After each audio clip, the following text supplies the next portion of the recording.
اس بےتکلف مجلس میں صرف آپ کو مخاطب کرتے ہوئے ایک اپنا ذاتی تجربہ ڈرتے ڈرتے سناتا ہوں. اللہ میری نیت میں کوئی فتور نہ ہے. صرف آپ کے حوصلہ افزائی کے لیے، آپ کے دل میں امنگیں پیدا کرنے کے لیے، آپ کے بلبلے، آپ کے جوش، آپ کے عزائم بلند کرنے کے لیے ایک ذاتی تجربہ چھوٹا سا سناتا.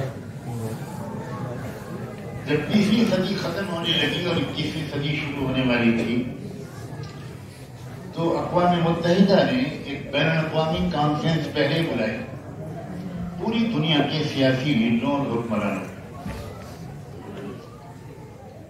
اس کے بعد انہوں نے دوسری کانفرنس بلائی پوری دنیا کے مختلف مذاہب کے رہنماؤں کی، اور ایک سوال نامہ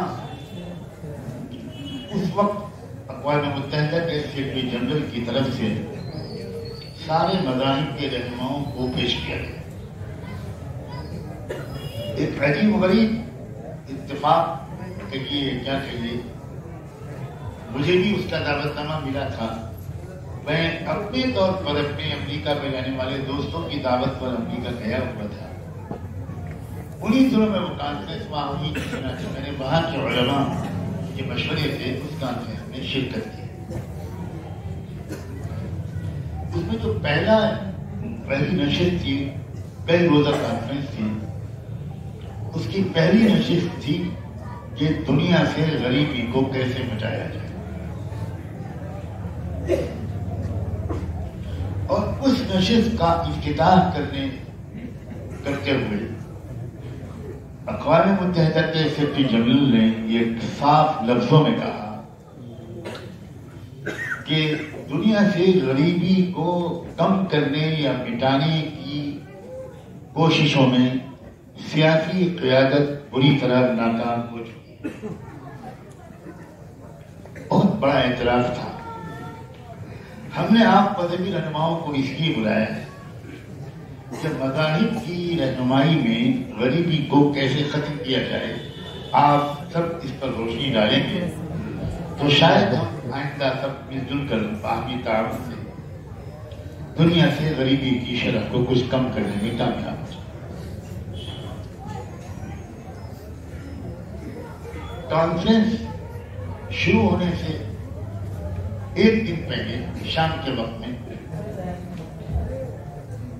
اس کانفرنس میں میرے علاوہ جو مسلمان نمائندے مختلف ممالک کے شریک تھے ان سب کو میں نے اپنے کمرے میں مدعو کیا،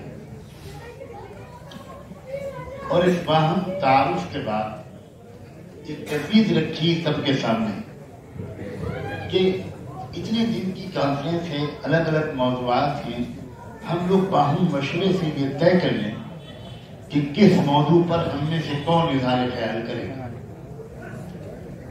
تاکہ ذہنی طور پر ہم پہلے سے تیار ہوں.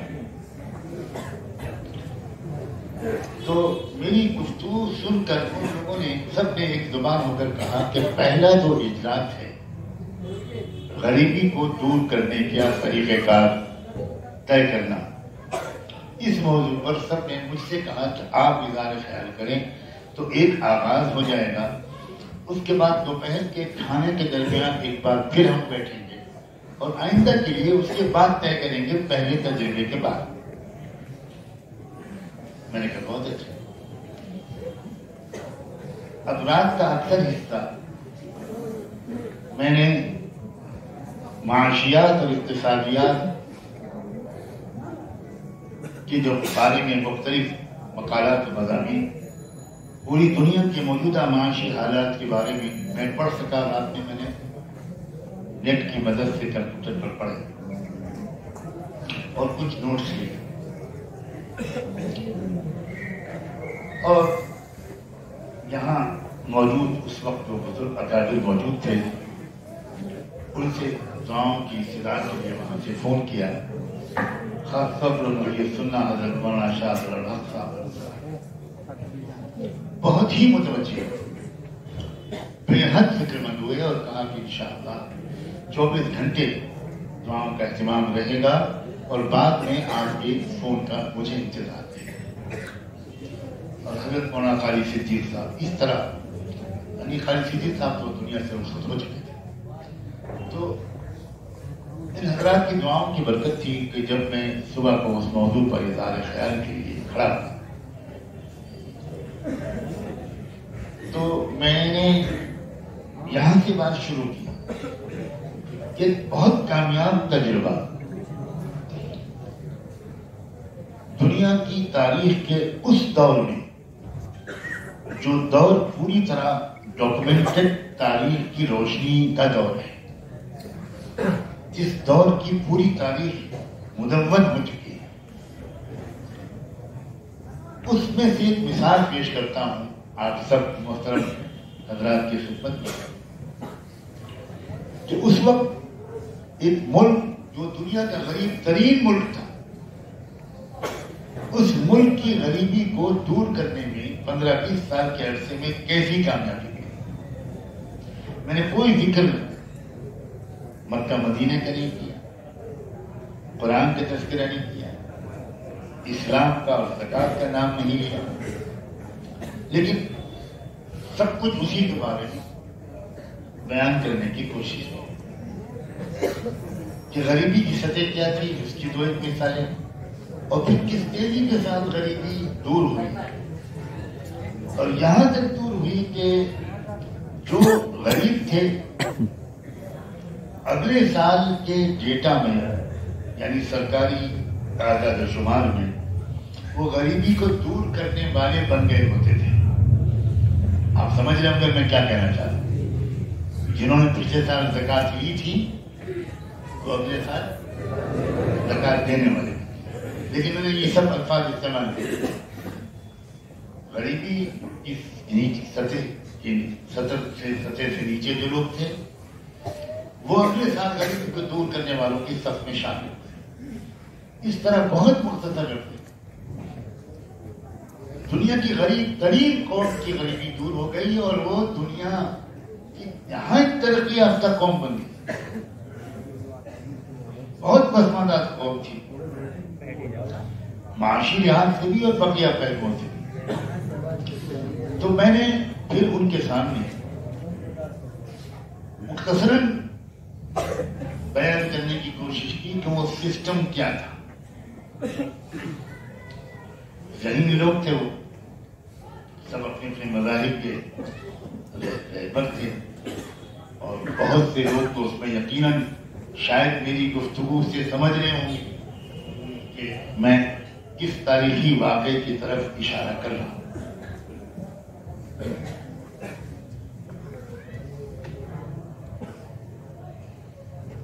تو 11 منٹ کا وقت ہر مقرر کو، ہر مذہب کے نمائندے کو وہاں دیا گیا تھا.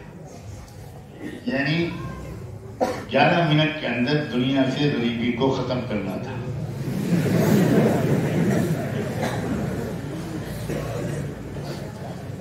میں نے اپنی گفتگو 10.5 منٹ میں مکمل کر دی اور ہٹ گیا. اور تالیوں کی گونج.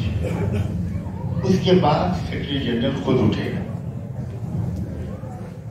مفتی عدنان تھے اس دور میں.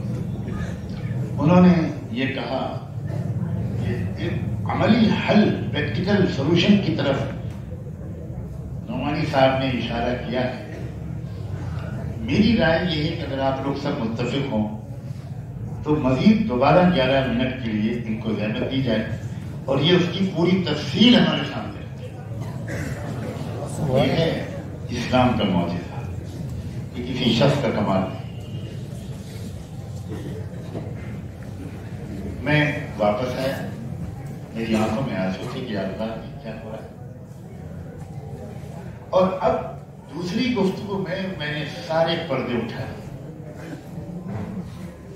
کھل کر نام لیا محمد رسول اللہ کا، کھل کر نام لیا مکے مدینے اور قرآن کا، اور کھل کر نام لیا نظام زکات کی تفصیلات. اور یہ ان کو ایک مثال دے کر سمجھایا. اقوام متحدہ کا جو صدر دفتر ہے وہ امریکہ کے مشہور شہر نیو یارک میں ہے۔ میں نے رات میں کمپیوٹر پر بیٹھ کر یہ بھی نکال لیا تھا کہ نیو یارک شہر کی سالانہ آمدنی کی بچت کتنی ہوتی ہے، خرچ کے بعد جو بچتا ہے وہ کتنا ہوتا ہے، وہ اتنے بلین ڈالر ہوتا ہے۔ اور ادھر دنیا کے نقشے میں اس وقت جو غریب ترین قومیں شمار کی جاتی ہیں ان میں ایک ملک افریقہ کا غانا نام کا ملک ہے۔ تو اس غانا کا سالانہ بجٹ کتنا ہوتا ہے، کیا صورتحال ہے وہاں کی معاشی، اور اس صورتحال کو سدھارنے کے لیے کیا کیا جائے۔ تو میں نے مثال کے طور پر یہ کہا کہ نیو یارک شہر کی آمدنی کی جو بچت ہے اس کی 2.5% اگر نکالا جائے 2.5%، تو اتنے ملین یا اتنے بلین ڈالر ہوتے ہیں۔ اتنے بلین ڈالر اگر غانا پہ لگا دیے جائیں تو غانا غریب ممالک کی فہرست سے 2 سال کے اندر نکل آئے گا، ترقی پذیر ممالک میں آ جائے گا، اور ترقی پذیر ممالک کی سب سے 4-5 سال کے اندر ترقی یافتہ ملکوں کی سطح میں آ جائے گا۔ یہ ماہرین معاشیات کی اعداد و شمار کی روشنی میں نے اپنے سامنے رکھا۔ اب جو آپ کو سنا کر آپ کا حوصلہ بڑھانا چاہتا ہوں، آپ کیا کر سکتے ہیں دنیا میں، اور دنیا کو کیسے رہبروں کی سخت کوئی لال مجکڑ اور اللہ کرے کوئی غیر نامحرم نہ سنے، کوئی دانشور نہیں سمجھا، جو سمجھ گیا ہے بتا کیا آواز تو آئی؟ مجھے ملا تو پیاتے کا ایک لطیفہ یاد ہے، آپ لوگوں کو میں ہمیشہ ہنستا مسکراتا دیکھنا چاہتا ہوں، یہاں بھی اور آخرت میں۔ بڑے شاندار مقرر تھے اپنے وقت کے ملا تو پیار۔ ایک گاؤں کے لوگوں نے طے کیا ہمت کر کے کہ اپنے جلسے میں ملا تو پیازے کو بلا کر ان کی تقریر کرانی ہے۔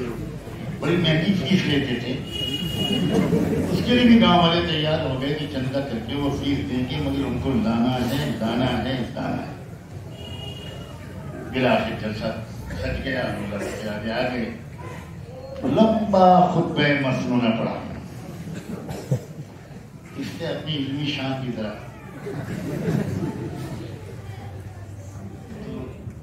بہت لمبا خطبہ مسنونہ پڑھنے کے بعد انہوں نے مجمع سے پوچھا کہ آپ لوگ جانتے ہو میں تم سے کیا کہنا چاہتا ہوں؟ تو لوگوں نے کہا کہ جی ہاں جی ہاں جی ہاں۔ تو وہ بولے کہ جب تم سب جانتے ہو تو اپنا وقت کیوں خراب کروں؟ السلام علیکم۔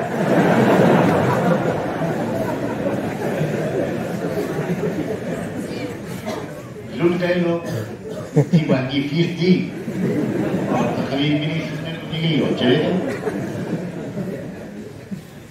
لیکن گاؤں والے بھی ماشاءاللہ آپ ہی لوگوں کی طرح کیا تھے،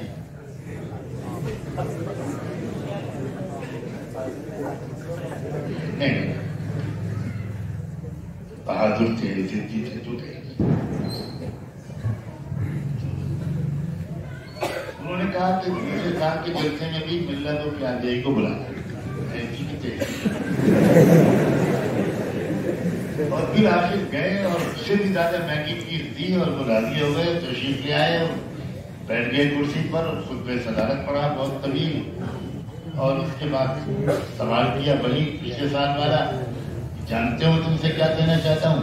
اس بار لوگ بالکل تیار تھے، تو سب نے کہا نہیں نہیں نہیں نہیں نہیں کہنے لگے لا حول ولا قوت، جو کچھ جانتے ہی نہیں ایسے جاہلوں سے میں کیا بات کروں؟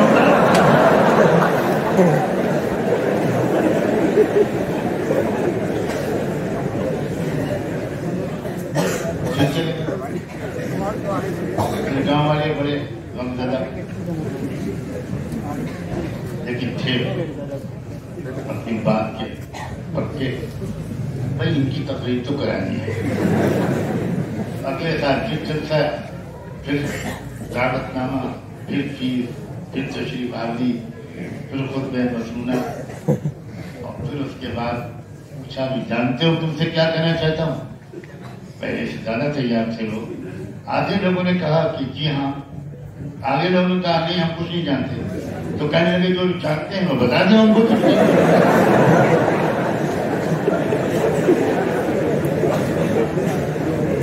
ایسے ہی میں نے بھی ایک سوال کیا تھا، وہی میں کہہ رہا ہوں جو جانتے ہیں وہ بتا دیں.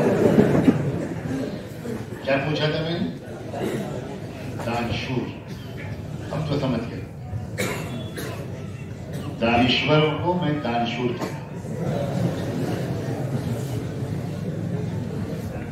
یقین مانو دنیا کے سب مسائل پوری طرح الجھ گئے. امن عامہ کا مسئلہ، قانون کی حکمرانی کا مسئلہ، انصاف کی برابری کا مسئلہ، سستے اور جلدی انصاف کا مسئلہ، ہر ایک کو ضروری تعلیم کا مسئلہ، صحت کی حفاظت کا مسئلہ، بیماریوں اور وباؤں سے بچانے کا مسئلہ. کون سا مسئلہ ہے جہاں آج کا دنیا کا نظام کامیاب ہے؟ کون سا مسئلہ ہے جس میں دنیا کی حکومتیں کامیاب ہیں؟ اور مشکل کیا ہے؟ کہاں دنیا پھنسی ہوئی ہے؟ جن کے پاس اکسیر نسخہ کیمیا ہے، قرآن، محمد الرسول اللہ کی جامع رہنمائی، ان کے اندر تفقہ فی الدین کی بھی کمی ہے اور ینظر قومہ کی بھی کمی ہے. ان میں دنیا کی گاڑی پھنسی ہوئی ہے. آپ نہیں جانتے حکومتیں کتنی پریشان ہیں، کوئی اظہار نہیں کرتی، بہت ڈیلیں مارتی ہیں، بہت شیخی بگاڑتی ہیں، خاص طور پر ہمارے. پھر میں نے جملہ کھولا لیا.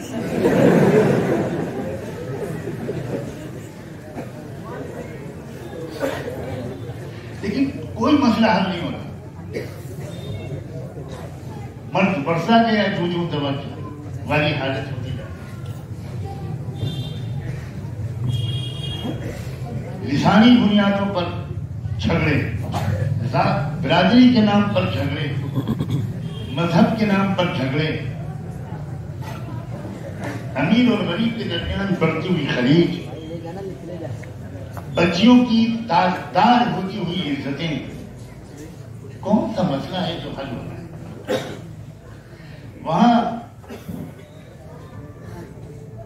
جس وقت میں نے پورا نظام ثقافت پیش کیا اور مثال کی نیو یارک کی اور غانا کی، تو مجھے تو بالکل دھیان نہیں تھا کہ یہ تیر کس طرح نشانے پر لگے گا.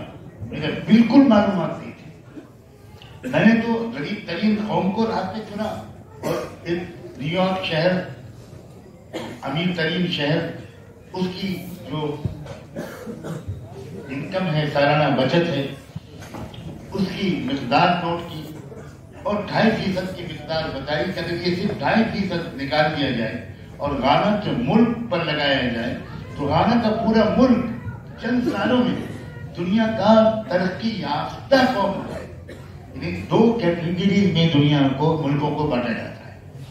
ایک تو کہا جاتا ہے ڈیولپنگ کنٹری، یعنی ترقی پذیر، دھیرے دھیرے وہ آگے بڑھ رہے ہیں، اور ایک کو کہا جاتا ہے ڈیولپڈ کنٹری، جو ترقی یافتہ ہے. تو اس اعداد شمار کی روشنی میں نے ان حضرات کو یہ سمجھانا چاہا کہ گویا اس طرح غانا جو غریب ترین ملک ہے اس وقت، یہ بہت مختصر مدت میں یہ ترقی پذیر نہیں، ترقی یافتہ قوم میں تبدیل ہو جائے. اب اصل سنانا کیا تھا؟ کیا علم ہے آپ کے پاس؟ کیا جوہر ہے آپ کے پاس؟ دنیا کی بیماری کے علاج کا نسخہ صرف اور صرف اور صرف علماء دین کے پاس، حاملان قرآن و سنت کے پاس. جب ہم کھانے کی میز پر بیٹھے تو مجھے جو بٹھایا گیا وہ بھارت کے ملک سے جو مختلف مذاہب کے رہنما گئے تھے، ان سب کو ہم کو اکٹھا بٹھایا گیا. اس میں وشو ہندو پریشد کے اس وقت کے لیڈر